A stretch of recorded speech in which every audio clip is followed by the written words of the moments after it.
Assalamualaikum warahmatullahi wabarakatuh. Kembali lagi dengan channel Taufikur Rahman. Di sini saya akan membacakan bab kedua, Marketing Revolution.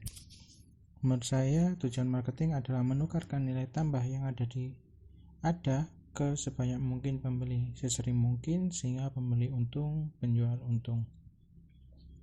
Dalam dunia marketing ada dua aliran, yaitu aliran mengingatkan dan dua aliran menawarkan. Aliran mengingatkan, branding, institusional marketing atau awareness seringkali membutuhkan biaya iklan sangat besar, tidak menghasilkan penjualan. Karena awareness tidak sama dengan penjualan. Ingat ya, awareness itu ingat. Kemungkinan orang ingat dengan baik akan keberadaan produk tertentu, tetapi kalau mereka tidak mau membeli produk, tentu akan sangat merugikan para pengusaha yang telah mengeluarkan ratusan juta bahkan miliaran rupiah untuk satu iklan yang tidak meningkatkan penjualan. Dan seringkali aliran ini merupakan opening marketing, di mana biaya marketing tidak bisa diukur hasil penjualannya. Aliran menawarkan, direct response marketing. Dalam aliran ini biaya marketing bisa dibandingkan dengan hasil penjualan. Kegiatan marketing termasuk iklan akan selalu diukur dengan hasil penjualan. Dengan demikian biaya marketing dikeluarkan secara efektif dan efisien. Aliran ini merupakan aliran close marketing, di mana biaya marketing bisa diukur dari hasil penjualan. Yang terbaik dari aliran penawaran adalah biaya marketing bisa unlimited. Kalau kita bisa mengukur berapa biaya beli per customer dan berapa keuntungan per customer.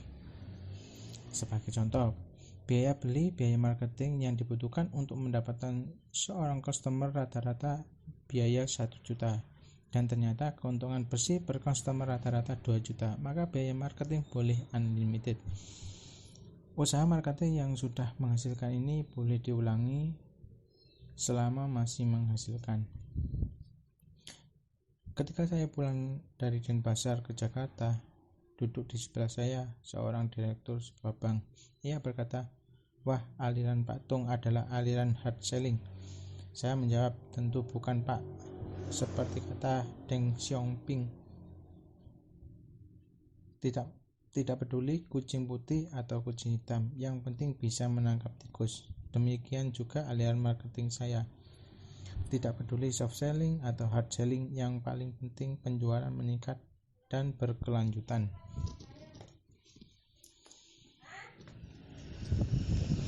Saya tidak terjebak dalam dikotomi dan pemisahan antara soft selling dan hard selling. Sebagai contoh, dalam marketing revolution saya tidak menolak aliran mengingatkan branding atau soft selling. Hanya saja saya lebih suka menggunakan publisitas, press release, public relation untuk meningkatkan branding atau awareness daripada iklan. Publisitas melakukan perbuatan gila positif yang layak berita, sehingga media massa sukarela membuat berita jauh lebih murah dibanding iklan. Dan bila memang perusahaan mempunyai dana untuk mengingatkan sangat besar, boleh saja menggunakan iklan besar-besaran untuk awareness, asal pada akhirnya penjualan meningkat. Namun saran saya, hasil penjualan sebisa mungkin terukur, bukan hanya terukur awareness-nya. Misalnya jangka waktu tentu dari iklan hanya mengingatkan, ingin diukur tingkat penjualan, kemungkinan diganti dan iklan mengingatkan lagi, kemudian dibandingkan hasilnya. Kenapa tidak setelah Anda mengingatkan ditambah menawarkan benefit yang emosional, ditutup dengan penawaran terbatas, waktu, diskon, hadiah, dan keuntungan bagi yang take action. Jika demikian terjadi, sempurna adanya. Orang ingat sekaligus beli, dan seketika itu juga efektivitas iklannya bisa diukur. Untuk merevolusi marketing, di mana berarti terjadi peningkatan penjualan secara dramatis, besar dan cepat, guna sebagian kecil biaya untuk publisitas sehingga awareness meningkat. Gunakan sebagian besar biaya untuk menawarkan agar penjualan meningkat. Juga karena tujuan marketing menurut saya adalah menukar nilai tambah yang ada ke sebanyak mungkin pembeli sesering mungkin sehingga pembeli untung, penjualan untung. Maka mestinya untuk menukar kita perlu menawarkan, bukan hanya mengingatkan. Definisi ilmu marketing bagi saya adalah menyampaikan penawaran kepada target market sehingga terjadi penjualan yang berkesinambungan. Sedangkan definisi ilmu marketing revolution adalah ilmu menyampaikan penawaran kepada target sehingga terjadi peningkatan penjualan yang berkesinambungan secara cepat dan besar. Pokok yang penting dalam bisnis bukan kantor, bukan Mr. High Tech, bahkan bukan produk dan jasa, melainkan penawaran. Bisnis sebelum ada penawaran.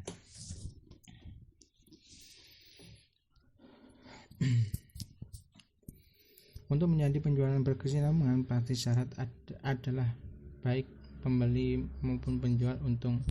Andaikan hanya penjual yang untung namun pembeli rugi, si pembeli pasti kapok tidak mau beli lagi. Sedangkan misalnya hanya pembeli yang untung, penjual rugi, penjual semakin lama semakin rugi, akhirnya tidak bisa menjual lagi. Tantangan dan pokok pembahasan pertama ilmu marketing revolution ada bagaimana menciptakan penawaran yang begitu menarik dan bisa dipercaya sehingga calon pembeli akan berkata kepada diri, saya goblok kalau tidak mau beli ini, atau saya sungguh beruntung beli ini.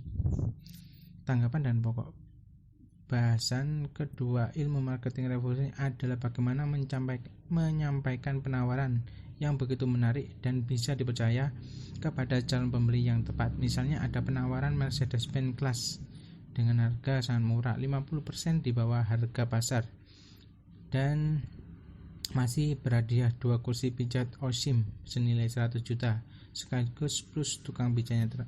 Tetapi Anda menawarkan kepada pengemis di pinggir jalan, bisa jadi yang bersangkutan hanya tertawa. Namun misalnya pengemis ini berjiwa pengusaha atau pernah ikut seminar atau membaca dan mempraktekkan isi buku marketing revolution, bisa jadi dia adalah calon pembeli yang tepat karena dia akan melakukan praktek maklar.